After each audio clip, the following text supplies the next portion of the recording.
রাজস্ব আহরণের যে ভিত্তি সেটাই তো দুর্বল, কিন্তু একটা বড় ঘাটতি হবে, এটার জন্য আমাদের তৈরি হতে হবে। পাবলিক ইনভেস্টমেন্ট গত 1.5 বছর ধরে অত্যন্ত নিম্ন লেভেলে, সেটাকে একটু হলেও বাড়াতে হবে। ব্যবসা বাণিজ্য বাড়লে কর অটোমেটিক বাড়বে, এগুলোকে মাথায় রেখে ব্যালেন্স বাজেট দিতে হবে। রেভিনিউতে আমাদের দুই ধরনের দুর্বলতা বিরাজমান এই মুহূর্তে। একটা হলো কাঠামোগত এবং দক্ষতাগত, যে অনেক বছর ধরে, এটা বছরের পর বছর ধরে চলছে। আমার ইনডাইরেক্ট ট্যাক্সের আধিক্য বেশি, আমার অল্প কিছু মানুষের থেকে সবচেয়ে বেশি ট্যাক্স, বা অল্প কিছু কোম্পানি অনেক বড় অংশের ট্যাক্স দিচ্ছে। সেখানে আইন কানুন, অটোমেশন, ডিসক্রিশনারি অথরিটি, এগুলোর বিভিন্ন রিফর্ম অনেক দিন বছর ধরে কিছু হয়েছে, কিন্তু অনেকগুলাই আসলে হয়নি। তো সেইটার একটা এফেক্ট আছে। আর দ্বিতীয় সমস্যা, গত আসলে 22 সাল থেকেই তো আমাদের অর্থনীতি মোটামুটি মন্দার মধ্যে। তো সেই জায়গায় আপনি যদি দেখেন, গত ফিসক্যাল ইয়ারে প্রবৃদ্ধি নেমে আসছে 3.49%। এইটা মনে হয় গত 25 বছরের মধ্যে সর্বনিম্ন। এই বছরও 4%-এর উপরে টেনে টুনে যাবে নাকি সন্দেহ আছে। তার মানে আপনি রাজস্ব আহরণের যে ভিত্তি সেটাই তো দুর্বল। অর্থনীতি যদি কর্মকাণ্ড কম থাকে, প্রবৃদ্ধি কম থাকে, আপনি খুব বেশি রাজস্ব সেখান থেকে আহরণ করতে পারবেন না। সুতরাং সেইটাই আমরা প্রতিফলন দেখছি এই 70,000 কোটি টাকার ঘাটতিতে। আর তার সাথে ধরেন যুক্ত হয়েছে যে রাজনৈতিক পালাবদলের একটা বিষয় ছিল। ইলেকশনকে কেন্দ্র করে একটা তো মিনিমাম স্লো ডাউন তো আসে প্রশাসনের। ব্যবসা বাণিজ্যে অনেকে অপেক্ষা করে ইলেকশনটা শেষ হওয়া পর্যন্ত, তো সেইটার এফেক্টটাও পড়েছে। এখন বড় ম্যান্ডেট নিয়ে গণতান্ত্রিক সরকার এসছে, রাজনৈতিক সরকার, সেটা একটা ভালো দিক। কিন্তু ইকোনমি বা ইনভেস্টর কনফিডেন্স পিক আপ করতে তো একটু সময় লাগে, করতে করতে ফিসক্যাল ইয়ার প্রায় শেষই হয়ে যাবে।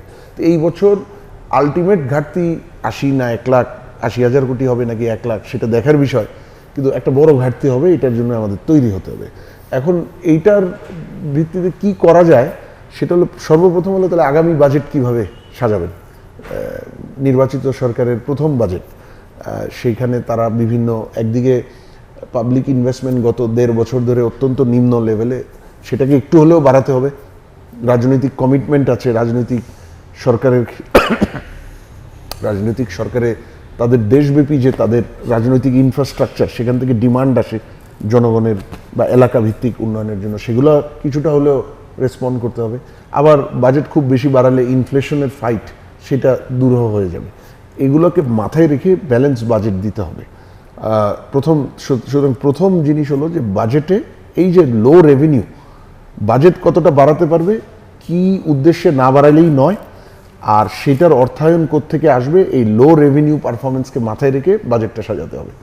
দ্বিতীয় হলো, রেভিনিউ তো রাতারাতি, অর্থনীতি ভালো না হলে আপনি খুব ভালো করতে পারবেন না, এটাকে মাথায় রেখেই রেভিনিউর কৌশল সাজাতে হবে।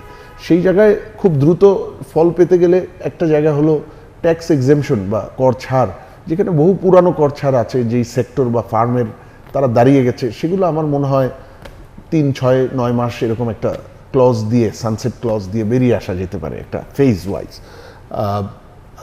তৃতীয় হলো যে ধরেন স্টেট ওন এন্টারপ্রাইজ, এদের অনেকে কিন্তু ট্যাক্স দেওয়ার মতো জায়গায় আছে, কিন্তু প্রপারলি ট্যাক্স নেটের মধ্যে তারা নাই বা ট্যাক্স দেয় না। সেই জায়গাটায় ট্যাক্স আহরণ ফোকাস করতে হবে। ফাঁকি রোধ, সেটা যতটা পারা যায় সবসময় সেটা চালু রাখতে হবে। এখান থেকে হয়তো কিছু অ্যাডিশনাল রেভিনিউ এই খারাপ অবস্থাতেও তারা মোবিলাইজ করতে পারবে। আর বাকিটা কিন্তু মধ্যম মেয়াদী বা দীর্ঘমেয়াদী সংস্কারের কাজ। আপনি কাঠামোগত পরিবর্তন করতে হবে, ডিরেক্ট ট্যাক্সেশনের জোর দিতে হবে, আপনার 3টা আইনকেই আবার ঢেলে সাজাতে হবে, এমনভাবে সাজাতে হবে শুধুমাত্র আপনি কর আহরণ আর ফাঁকি শুধু ওটা বন্ধ করলেই হবে না, সেটা তো লাগবেই। তার সাথে সাথে সেই করের আইনগুলো এবং বিধিগুলো যাতে ব্যবসা বাণিজ্য সহায়ক হয়, সেদিকেও নজর দিতে হবে। কারণ ব্যবসা বাণিজ্য বাড়লে কর অটোমেটিক বাড়বে, এটা খেয়াল রাখতে হবে।